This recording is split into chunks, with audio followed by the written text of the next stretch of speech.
Father Out of Time by S.R. Weaver. I remember it as if it were yesterday.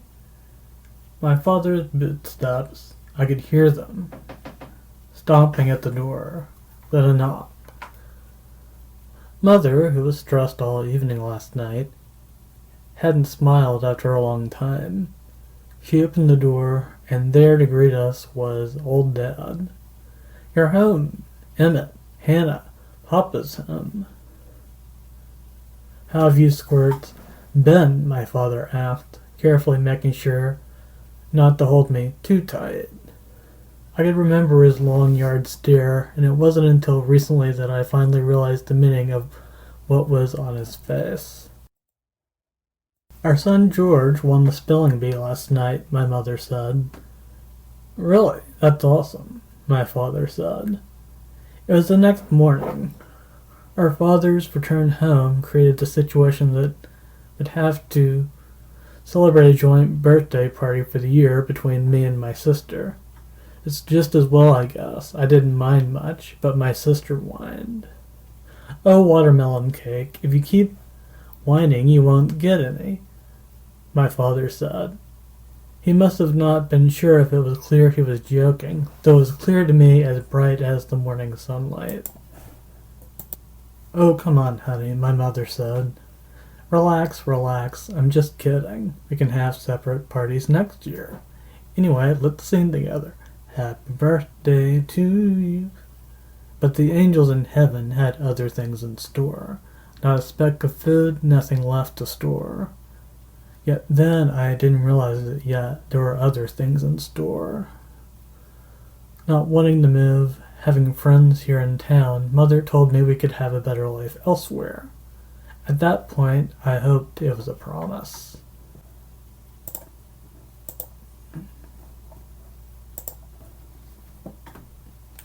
It was when I walked through the middle school halls that I met my friend Emmett.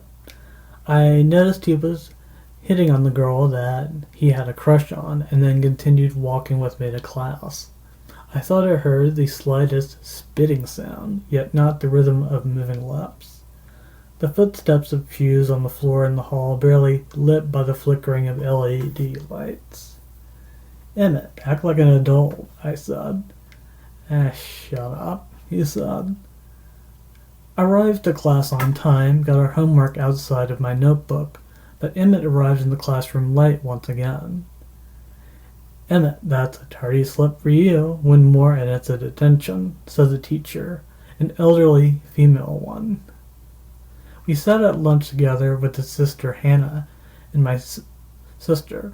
Hannah played with Emmett a little bit by trying to grab his lunch. "Hands off," Emmett said, and smashed her hand with his fist. Hannah picked up her hand in cries and asked, "What was that for, Emmett?" "You're not very generous," George said. "I'm very hungry," Emmett said. "She's probably hungry too," George said. "Shut up, just shut up," Emmett said. I chuckled, Hannah still whining from her hand that hurts. "Oh, grow up, Hannah," Emmett said.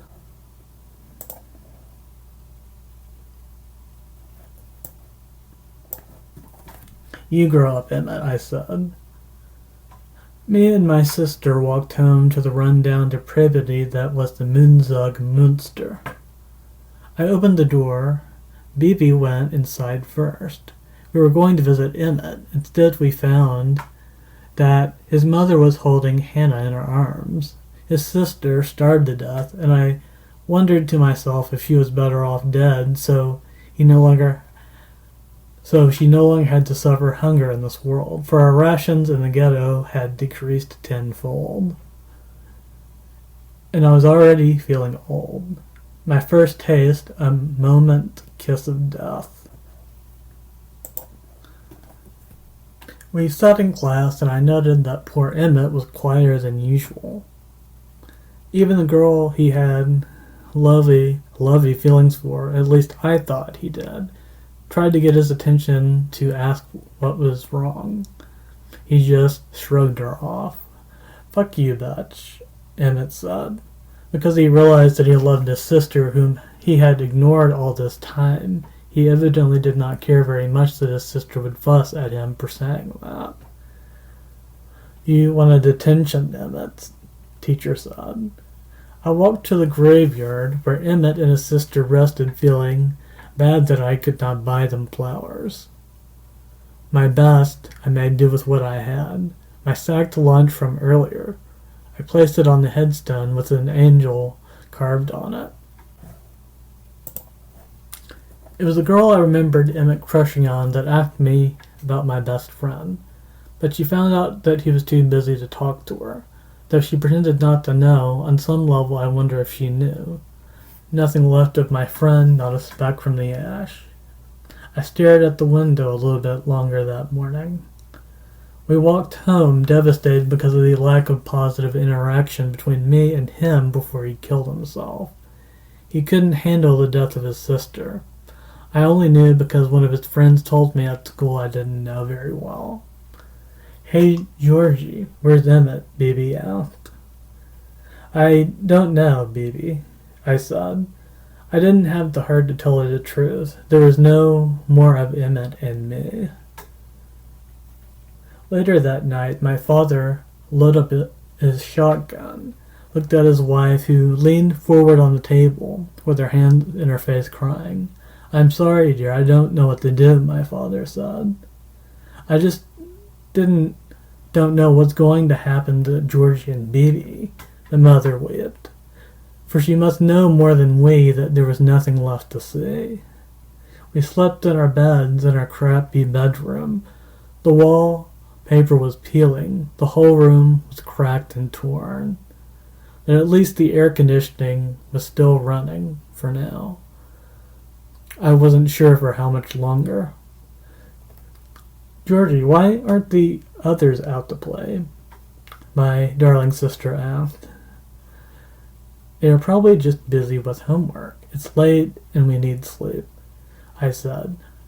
There are fewer children left in town. Everything back then was hush-hush.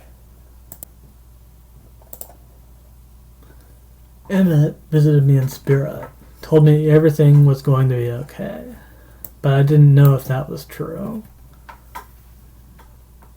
The sounds of sirens driving in the neighborhood. We stared out the window. There were tall guards, men in black military uniforms, dragging citizens out of their homes, the few that were left because many starved to death.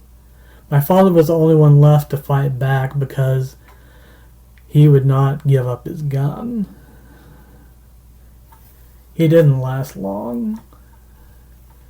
We were shipped in a black van, though not tied. I saw that Bibi acted like a normal girl her age, and wondered if she will soon wake up to the reality of the situation. She stopped spinning to the rhythm of the music box. Its melody played in my head forever. "Play with," Bibi began to say. However, Georgie interjected, "I don't want to play with your stew." Bibi interjects Georgie and asks her mother, "Why does Georgie not want to play?" "Why don't you ask him, sweetheart?" our mother said. Bibi attempted to ask me, but I was too stressed to respond. That was the last words I ever said to her. I wish it were something else, but there's no changing that now. "He's probably not feeling well today, honey." "I know. Why don't you lay down and sleep?" the mother proposed. My family were split up by gender into two separate trains. My father would have stared at me while we rode the train, filled with smoking prisoners, while smoking was filled in the air. I would imagine him say, "Everything is going to be okay, George. We're going to go to a special place, a promised land where the flowers never die, a better life." Although the father I knew then must not have believed it, I began to suspect that something was seriously wrong. I looked at my nervous mother with sad eyes. Me, my sister, and my mother arrived at camp. We went through mandatory camp inspections before going into the bunkers. We loaded up our stuff into the rudimentary shelves that were like scrap wood. I began to worry about the fact that Bibi was missing, so I asked Mother where she was, and she did not know. Did you lose track of her? I asked. No, she stared at the window, and then hugged me tight, then continued in a whisper, They took her away, George. Prisoners dug ditches into the soft dirt around 9 a.m. Guards pointed the gun at my